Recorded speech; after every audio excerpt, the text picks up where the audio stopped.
بسم اللہ الرحمن الرحیم۔ میں ہوں بلال ڈار اور آج ہم ایک مرتبہ پھر آپ کی خدمت میں حاضر ہیں۔ اس مرتبہ موضوع ہے کہ پاکستان اور بلوچستان کی سیاست میں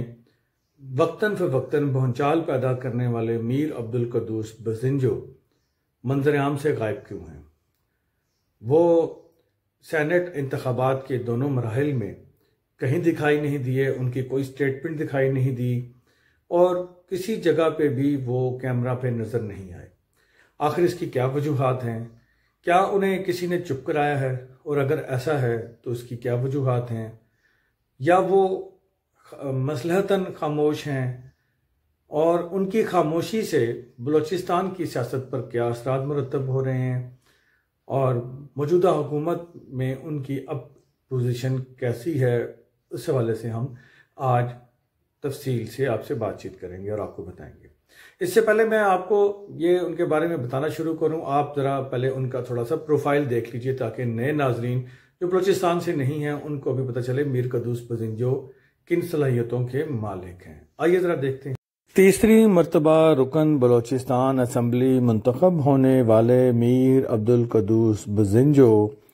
اس وقت ملک کے طول و عرض میں توجہ کا مرکز بنے جب انہوں نے اپنی ہی پارٹی یعنی پاکستان مسلم لیگ نواز کے وزیر اعلیٰ نواب ثناء اللہ زہری کے خلاف تحریک عدم اعتماد پیش کر کے انہیں مستعفی ہونے پر مجبور کیا اور خود 13 جنوری 2018 کو بطور وزیر اعلیٰ بلوچستان حلف اٹھایا۔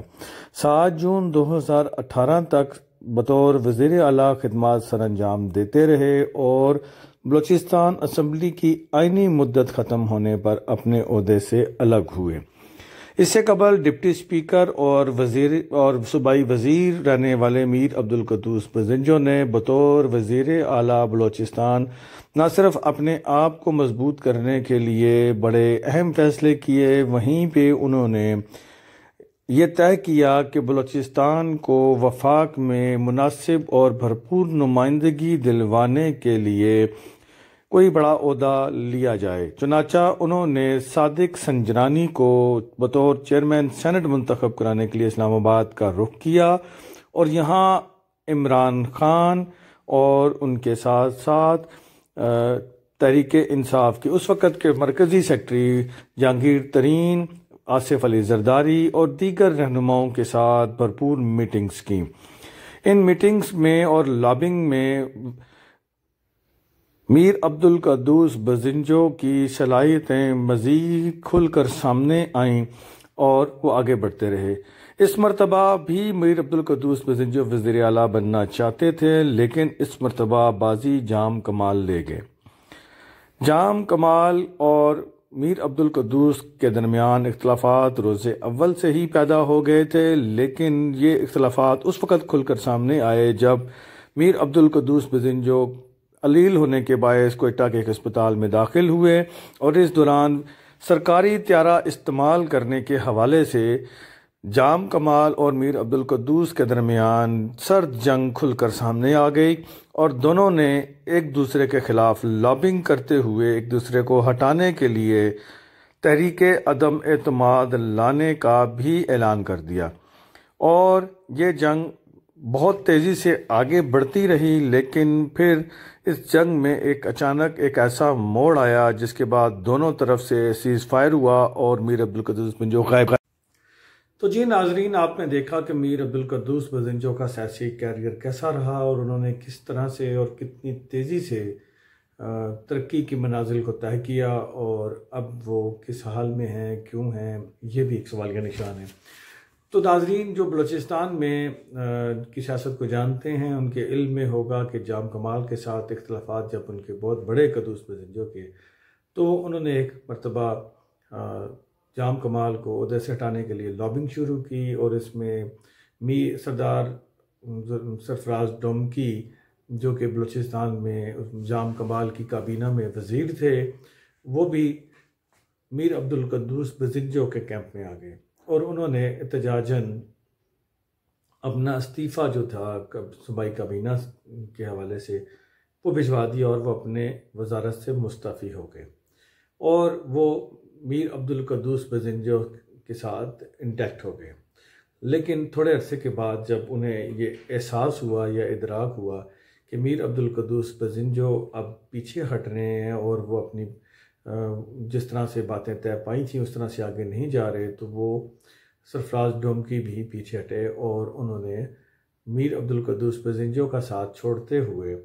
وزیر اعلیٰ جام کمال کے ساتھ ہاتھ ملا لیا۔ ناظرین، آپ کو یاد ہوگا کہ جب میر عبدالقدوس بزنجو کو اسپیکر بنایا گیا تو جو گورنر بلوچستان تھے وہ متعدد مرتبہ بیرون ملک کے دوروں پر گئے، اور اس دوران میر عبدالقدوس بزنجو گورنر قائم مقام گورنر بلوچستان بھی بنتے رہے اور ان کے پورٹ فولیو کو انجوائے کرتے رہے اور وہ تمام سہولیات بھی استعمال کرتے رہے اور اختیارات بھی بڑھ گئے اس وقت ان کے۔ لیکن جب سے